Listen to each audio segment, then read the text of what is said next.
श्री स्वामी समर्थ महाराज मित्रों, श्री विद्यापीठम में आप सभी साधुओं का स्वागत है।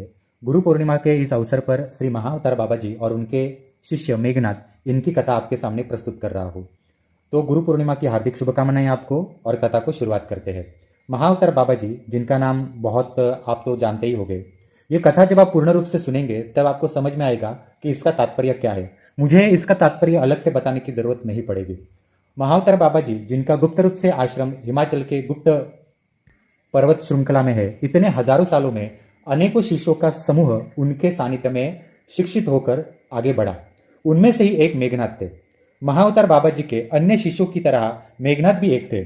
मेघनाथ जी ने ही अपने नाम का चयन किया था और बाबा जी को दीक्षा देने के समय कहा था कि हे बाबा जी, मुझे दीक्षा देते समय मेघनाथ नाम से ही मुझे दीक्षा दीजिए। दयालु गुरु होने के कारण महाअवतार बाबा जी ने शिष्य की इच्छा के अनुसार मेघनाथ नाम से ही उस शिष्य का नामकरण किया। वास्तविक गुरु परंपरा के अनुसार नियम ऐसा है कि गुरु के मन में जो इच्छित नाम है वही गुरु दीक्षा के समय अपने शिष्य को देता है। परंतु यह एकमेव शिष्य ऐसा था कि उसने महाअवतार बाबा जी से विनंती की, मुझे मेघनाथ नाम दीक्षा के समय दीजिए। फिर भी महाअवतार बाबा जी दयालु है, उन्होंने शिष्य का कहा सुना और दीक्षा के समय मेघनाथ नाम से नामकरण उनका किया। अब समय था, 12 साल हो गए मेघनाथ उनके गुरुकुल में महाअवतार बाबा जी के छत्र छाया में शिक्षित हो गए। अब महाअवतार बाबा जी के गुरुकुल में नियम क्या है कि इतने वर्षों तक सीखने के बाद एक समय आता है कि महाअवतार बाबा जी अपने शिष्य की परीक्षा देखते हैं। तो परीक्षा देखते समय हर एक शिक्षक को समाज में भेजा जाता है, गुरुकुल से बाहर भेजा जाता है और एक एक परीक्षा देखी जाती है। तो मेघनाथ का भी समय आया था। बाबा जी अब मेघनाथ की परीक्षा लेने वाले थे। महाअवतार बाबा जी ने कहा, हे मेघनाथ, 12 वर्ष पूर्व तुमने स्वयं मेघनाथ नाम का चयन किया था। तुम्हारा यह अहंकार दूर होगा ऐसा मुझे उस समय लगा था, जिसके कारण मैंने तुम्हारी इच्छा उस समय मान ली। अब यही तुम्हारी परीक्षा है कि तुम्हारे बचपन से मैं अभी तक तुम्हारे 2 अहंकार अभी तक देख रहा हूं। तुम इसी अहंकार में उलझे हुए हो। तुमने अपने आप ही अंदर से यह सोचना शुरू किया कि तुम जन्मजात गुरु हो। तुमने अपने आप ही अंदर से सोचना शुरू किया कि तुम एक जन्मजात गुरु हो। तुम स्वयं को स्वामी भी समझने लगे और अपना नाम का जब चुनाव किया तब नाम के पीछे नाथ भी लगाया, जिससे कि तुम्हें मेघनाथ नाम के द्वारा ऐसा लगे कि तुम स्वयं ही जन्मजात गुरु हो और इस नाम के द्वारा तुम्हें ऐसा प्रतीत हो जाए कि तुम दत्तात्रेय के स्वयं एक अंश हो। मेघ का अर्थ होता है आकाश को ढकने वाला बादल। जिस तरह से तुम में इस प्रकार का अहंकार छुपा है, तुम इस अहंकार में इतना खो गए हो कि तुम ध्यान में भी खेचरी मुद्रा जब लगाते हो और खेचरी मुद्रा में विलीन होते हो तो तुम्हें ऐसा लगता है कि मुझे ये खेचरी मुद्रा जो समाधि अवस्था में लगती है कि वो तुम्हें अपने आप ही लगी है, क्योंकि तुम दत्तात्रेय का सीधा सीधा अंश हो। परंतु ये तुम जानते हो कि यह तुम्हारा खेचरी मुद्रा लगाना एक नाटक है। अब इतने सालों के बाद समय आया है कि तुम्हारे इस अहंकार की पुष्टि करने की। दत्तात्रेय ही तुम्हारी अहंकार को दूर करेंगे, ऐसी मैं आशा करता हूं। अब मैं तुम्हें भगवान दत्तात्रेय का कहाँ मिलेंगे यह बताता हूं। मित्रों, मेघनाथ नाम के जो शिष्य थे महाअवतार बाबा जी के सानिध्य में वह रहते थे। तो आपने अभी तक ये समझा ही होगा कि मेघनाथ, उन्होंने मेघ के पीछे नाथ ये शब्द इसलिए लगाया क्योंकि वो जन्मजात अपने आप को गुरु का एक भाव उनमें होता था कि मैं जन्मजात ही गुरु हूं, मुझे जन्मजात ही में दत्तात्रेय का एक सीधा सीधा अंश हूं, ऐसा गृहित रह के उन्होंने पकड़ के रखा था, जिसके कारण वो उसी अहंकार में चिपके हुए रहते थे। और अब उनकी जब परीक्षा आई तब हम आगे बढ़ते हैं। तो आगे बढ़ते समय महाअवतार बाबा जी ने उनसे कहा कि दत्तात्रेय ही तुम्हारा यह अहंकार दूर करेंगे और दत्तात्रेय तुम्हें किस जगह पर मिलेंगे वो मैं तुम्हें आगे बताता हूं।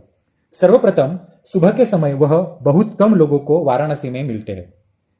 दोपहर में दत्तात्रेय कोल्हापुर में भोजन ग्रहण करते समय मिलेंगे, अगर तुम्हारा नसीब हो तो। अन्यथा सायंकाल के समय वे दूसरे दिन सुबह तक वह गिरनार में आराम करते हैं और सुबह तक ध्यान धारणा अपनी तपस्या करते हैं। कभी कभी बीच में माहुर क्षेत्र में, जहां उनकी माता का वास है, रेणुका माता, वह कभी कभी भिक्षा भी मांगते हैं, परंतु यहां तुम्हें वे नहीं मिलेंगे। तो तुम प्रथम 3 जगह ही ढूंढने की उन्हें कोशिश करो। तुम प्रथम इन 3 जगह जाओ, वह दत्तात्रेय जी का दर्शन लो और दत्तात्रेय को स्वयं तुम्हें कहने दो कि तुम उनका अंश अवतार हो अथवा नहीं हो। दत्तात्रेय स्वयं तुम्हारे सामने प्रकट होकर कहना चाहिए कि तुम सीधे सीधे मेरे अंश हो अथवा अंश नहीं हो। तुम जन्मजात गुरु हो अथवा नहीं हो, यह भी उन्होंने ही बताना आवश्यक है। अगर उन्होंने तुम्हें अपनाया तो आगे के प्रश्नों के उत्तर मुझे देने की जरूरत ही नहीं है, वो तो तुम्हें अपने आप प्राप्त हो गए। अगर दत्तात्रेय ने तुम्हारा स्वीकार नहीं किया तो तुम स्वयं को जन्मजात गुरु समझकर मुझे जो गुरु बनाया है वह एक ढोंग कहलाया जाएगा, अथवा यह एक सफेद झूठ होगा जिस भ्रम में तुम फंसे हो। मैंने गुरु बनकर तुम पर अखंड दया की, अखंड प्रेम किया, परंतु अभी तक ये जो स्वामी नाथ, स्वयं को गुरु समझना, स्वयं को दत्तात्रेय का एक अंश समझना, इन 2 अहंकार में तुम इतने अखंड डूब चुके हो। इतने सालों तक मैं भी तुम्हारे इस भ्रम को तोड़ ना सका। अब तुम प्रस्थान करो, आश्रम से निकलो और आगे बढ़ो और मुझे बताओगे कि भगवान दत्तात्रेय ने तुम्हें क्या बताया। मैं इसका इंतजार करूंगा। अगर उन्होंने तुम्हें अपने पास रखा तो उनकी सेवा करना, और तुम्हें वापस भेजा तो वो तुम्हारा भाग्य होगा। महाअवतार बाबा जी के चरण कमलों में दंडवत प्रणाम करके मेघनाथ स्वामी उस गुप्त पर्वत क्षेत्र से, आश्रम से निकलकर अपने 2 अहंकार को स्वीकार कर हिमालय से अत्यंत कठिन यात्रा करके वाराणसी में पहुंच गए। पवित्र गंगा में पूजा अर्चना करके, काशी में काशी विश्वनाथ का दर्शन करके वहां भगवान दत्तात्रेय को ढूंढने लगे। गंगा किनारे बहुत सारे घाट थे। मणिकर्णिका नाम का स्मशान का घाट था। वाराणसी की छोटी छोटी गलियां, परिसर, अलग अलग मंदिर, उनके चक्कर काट काट कर इतने दिनों बाद भी भगवान दत्तात्रेय उन्हें नहीं मिले। मेघनाथ कुछ दिनों तक वाराणसी में रहे। ऐसे ही उन्हें वहां पे गलियों में, अलग अलग मंदिरों में, गंगा के किनारे दत्तात्रेय मिलते हैं कि नहीं मिलते, उनकी राह देख रहे थे। परंतु एक समय बाद वो कार्य में असफल रहे। इसी बीच उन्हें एहसास होने लगा कि मैं भगवान दत्तात्रेय का अंश हूं, यह एक मायाजाल तो नहीं है। अत्यंत निराशापूर्ण व्यतीत होकर उन्होंने वाराणसी छोड़कर कोल्हापुर आए। कोल्हापुर मतलब करवीर क्षेत्र। देवी महालक्ष्मी, जिन्हें अंबाबाई कहा जाता है, उस करवीर क्षेत्र निवासिनी अंबाबाई का दर्शन किया और दर्शन लेकर वही करवीर क्षेत्र का जो परिसर है वहां पर दत्तात्रेय के शोध कार्य में गली गली में भटकने लगे।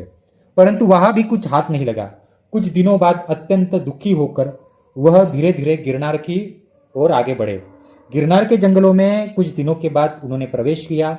अभी तक उनके मन से आधे से अधिक अहंकार जो था वो कम हो गया।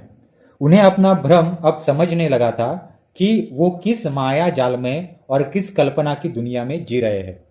अंतिम उपाय अर्थात वह गिरनार के जंगलों में कुछ दिन रहे कि गिरनार के जंगलों में एक ना एक दिन दत्तात्रेय मिलेंगे, पर कुछ हुआ नहीं।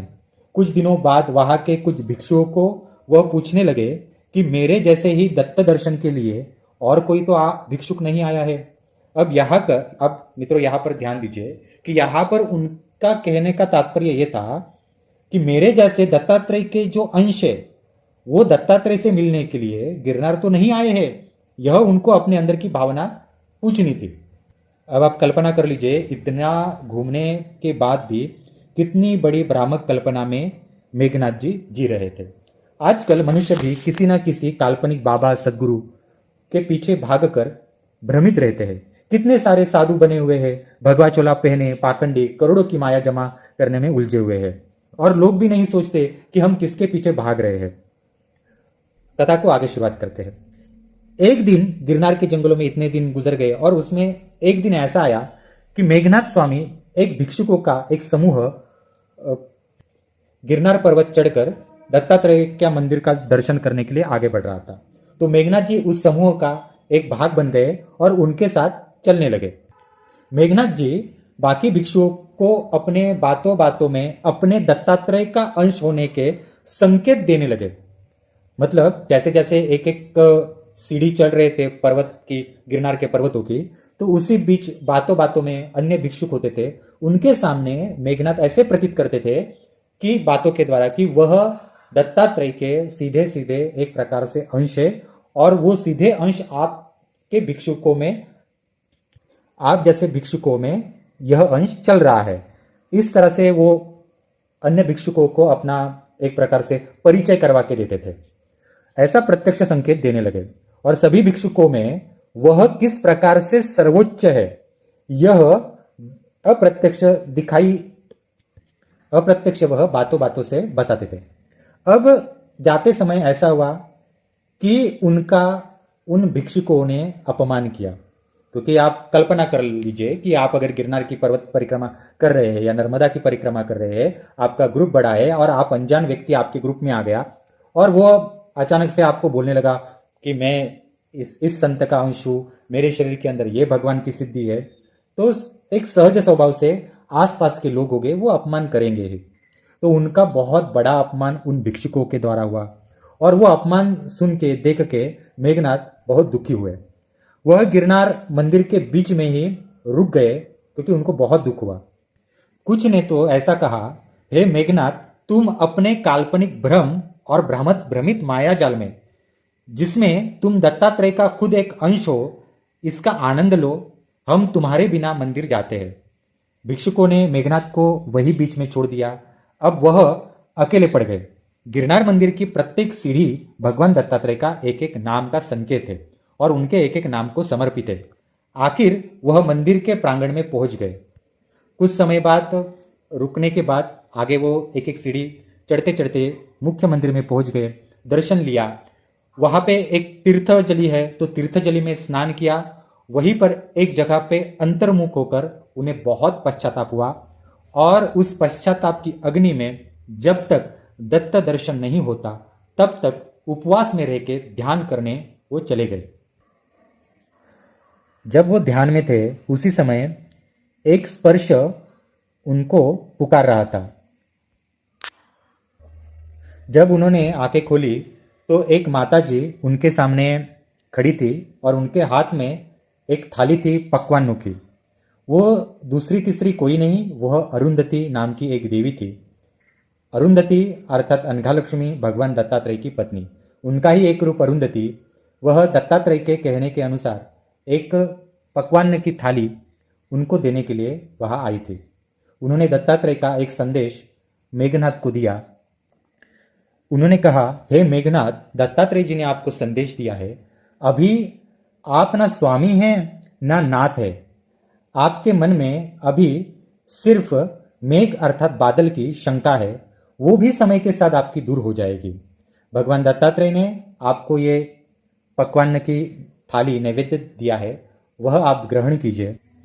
थाली का स्वीकार, नैवेद्य का स्वीकार करने के बाद मेघनाथ उन माताजी को कहना शुरू किया कि हे माताजी, साक्षात दत्त स्वरूप ही आप है, उनके बराबर ही आपकी शक्ति है।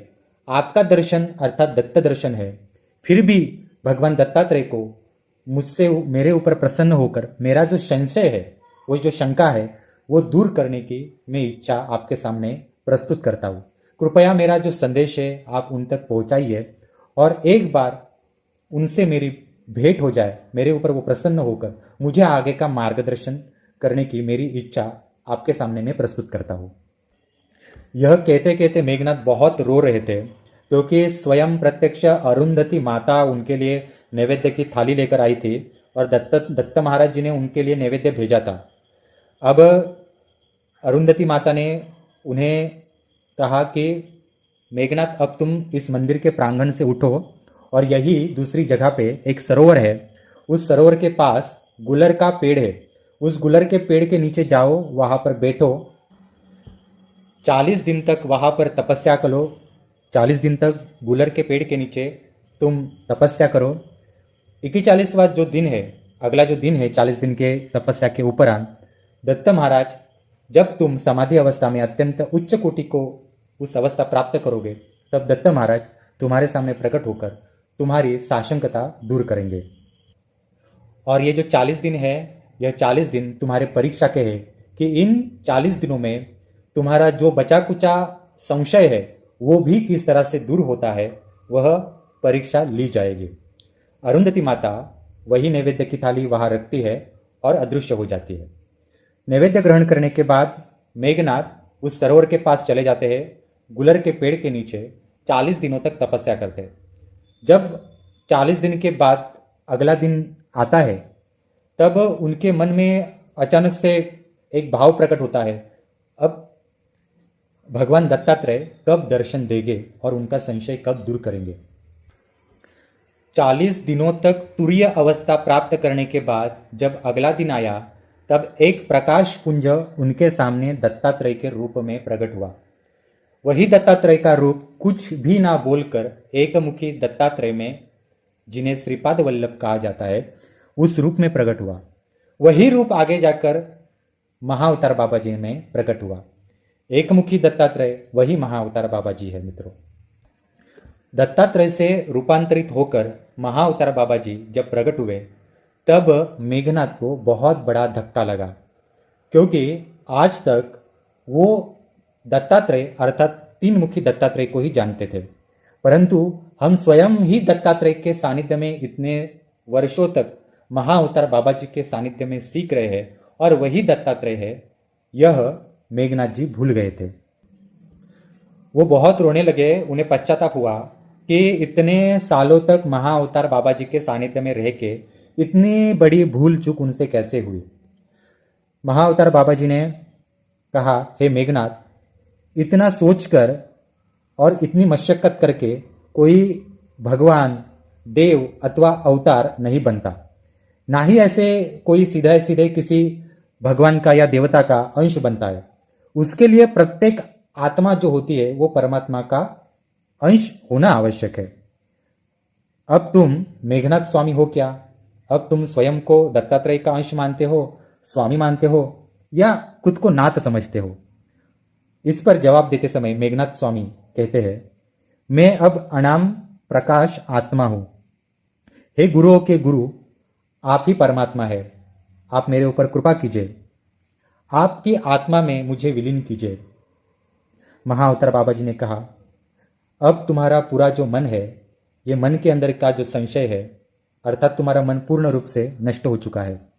देव, दानव अथवा विश्व, इस तरह देव, दानव अथवा विश्व इस दुनिया में कुछ भी नहीं है। ये अनाम जगत है जो ध्येय से विरहित है, और उस स्तर को तुम जो है वो पहुंच चुके हो। अब मैं तुम्हें आगे बढ़ने के लिए आदेश देता हूँ, उसी प्रकार से तुम आगे बढ़ो।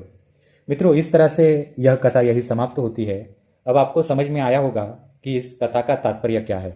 आज के आध्यात्मिक माहौल में, दुनिया में बहुत सारे बाबा लोग अलग अलग चोला पहनते हैं, अलग अलग क्रियाएं करवाते हैं, लोगों से मंत्र कान में फूकते हैं, मेडिटेशन करवाते हैं, लोगों को मेस्मराइज करते हैं, सम्मोहित करते हैं, अलग अलग प्रवचन, अलग अलग अन्य विषयों में उलझाते हैं और लोग उलझ जाते हैं। खुद को कुछ हनुमान जी के भक्त या हनुमान जी का अंश कहते, कुछ शिव का अंश कहते, कुछ देवी का अंश कहते, कुछ संत महात्मा कहते, और कोई कोई तो 1-1, 2-2 करोड़ की गाड़ियों में घूमते हैं। किसी किसी के तो 20-20, 25-25 करोड़ के आश्रम है, और लोग इस माया जाल में उनके पीछे संत समझकर गुमराह हो जाते हैं। तो उनके लिए यह कथा है। तो आपको कथा ये कैसी लगी ज़रूर बताइए। हमारा YouTube चैनल शेयर कीजिए और सब्सक्राइब कीजिए मित्रों। धन्यवाद।